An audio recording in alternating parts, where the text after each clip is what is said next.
I always wrote stories. I started at school, short stories, and I remember I spent one summer holiday writing what I very grandly called my first novel, which was about a bird on migration. Wow. And it was quite exciting, actually. It was good, and I spent the whole holiday writing it. And how old are you when you did that? Probably about 10, I think. Okay. That's something I didn't actually know. Yeah, there you go. You learned something new. And then wrote sort of plays, and then when we met at university. Yeah. In fact, you were the first person I met at university.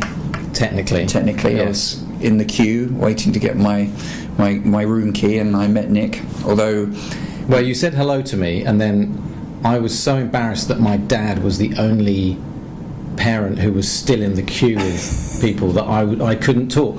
I was too nervous to say anything, so I think I sort of nodded. I thought, who's this guy? You thought I was really unfriendly. I thought he was really blanking me, so we didn't really speak for another term until Nick asked me to be in his plays. I was sort of doing a bit of acting at the time, and Nick had kept on writing since he was 10, had written a couple of plays, comedy plays, which we eventually took to Edinburgh, and we started to realise that we probably enjoyed writing more than we did performing. And to cut a long story short, we started working together from that point on, really. And I think because we started so young doing it, and before we ever did it for a living, I think that helped us, because by the time we got the chance to actually write scripts for TV shows and shows like Danger Mouse and Thunderbirds Are Go and Shaun the Sheep, we'd had a lot of practice when there wasn't as much pressure, so we felt like maybe we were starting to know what we were doing a bit. And I guess, and the other thing is that we were just used to working in a partnership, but even when you're writing a book, you're in partnership with an editor and people like that, so you just get very used to working with other people and working with their ideas, taking notes, taking criticism and things like that. I think that was all made easier by the fact that we were working as a partnership rather than on our own, because I think one of the hard things when you're a writer of any kind of writer is putting your stuff out there and getting the criticism and the notes back and not crying a lot. Criticise your work, not crying in front of them. That's the key. Early on. Very yeah. So I think you develop a robust kind of thick skin, because Nick and I tell each other what we think of each other's pages and stuff all the time. Before anyone else does. Not in front of cameras.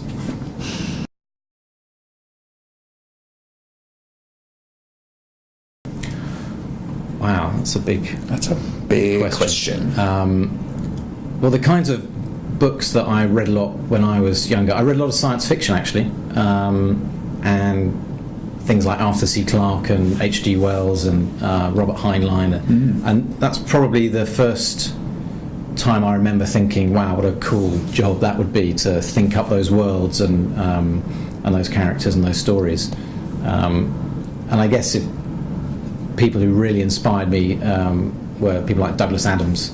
So someone who could combine those fantasy worlds with comedy and something that felt really British as well. How about you? For me, I guess, funny enough, I couldn't really read very well until I was about 7. I really was a bit of a slow starter in reading. It was my aunt who got me into a series of books called Tim and Tobias and the Hidden People by Sheila...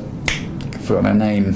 Sheila... I can't believe you've forgotten author's name. I've forgotten her name. Anyway, well, it was those books that just fired my imagination, because it was all about a little boy and this black cat, and they would have adventures in the world of ghosts that were occurring in their town. So that's what really kick-started my reading. Then after that it was Roald Dahl.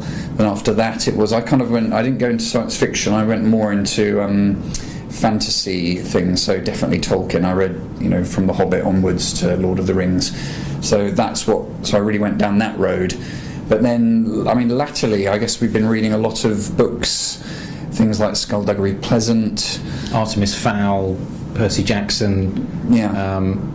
Certainly when we were thinking about The Defender and how to write it, and who might like that story, those were the kind of books we looked at and thought, this is the sort of thing we'd love to try and do if we could. We could imagine the people who like those books liking that story. So yeah, lots of books.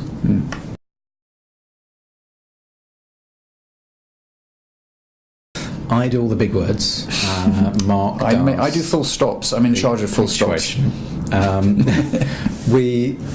Well, the thing we do before we write anything, the thing you do most actually is talking. We have to sit down together, talk about the story, work out what it is, what it's really about, who the characters are, and then work out the plot. And we have to produce an outline of what we're going to write in a lot of detail. And most writers do that, but I think even more so when there's two of you. Yeah. Because when we sit down to actually write a script or to write chapters of the book, we aren't in the same room, so we're doing that separately. So we have to have a really detailed outline that we can divide up and get that sort of messy first draft out of the way. And then once we've done that, we'll swap pages, edit each other's stuff, or I'll write a chapter, Nick will write a chapter, we'll then swap those chapters over, and then I'll either give notes on Nick's chapter, or I'll just say, look, I'll try and rewrite it along these lines, and he'll do the same with mine. And I think quite quickly actually you can get what we call a dirty draft done very quickly, which is probably way too long and it's got tons of stuff wrong with it, but you've finished that first draft, and you can then read it as a whole and then go back and rewrite, because writing, as everyone says, is rewriting. But I think what probably takes the most time, I always think, is not the writing of a book, it's the planning of it. It's that outline stage. In fact, not just of books, of any, there's TV or any kind of scripts. It's the planning. You can never do enough planning, I think, really, and I think a lot of people do rush that side of things because they're so eager to get to the writing stage, and then I think that's when you get to if you don't do the planning, that's when you can get to that stage where you don't finish a book, or you give up because you don't know where it's going, because you haven't figured out the end.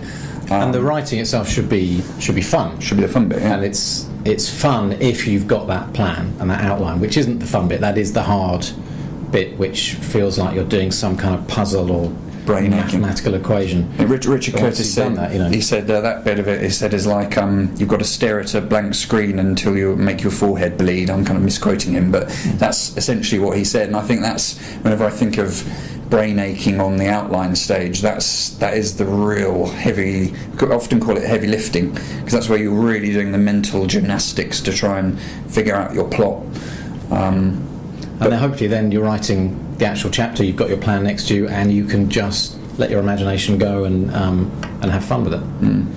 But that said, I do think the great thing I think working together is that even though what I've just said, what we've just been talking about, where we seriously outline things and really write in detail, it will still surprise me the way that you'll write, say, chapter 2 of something.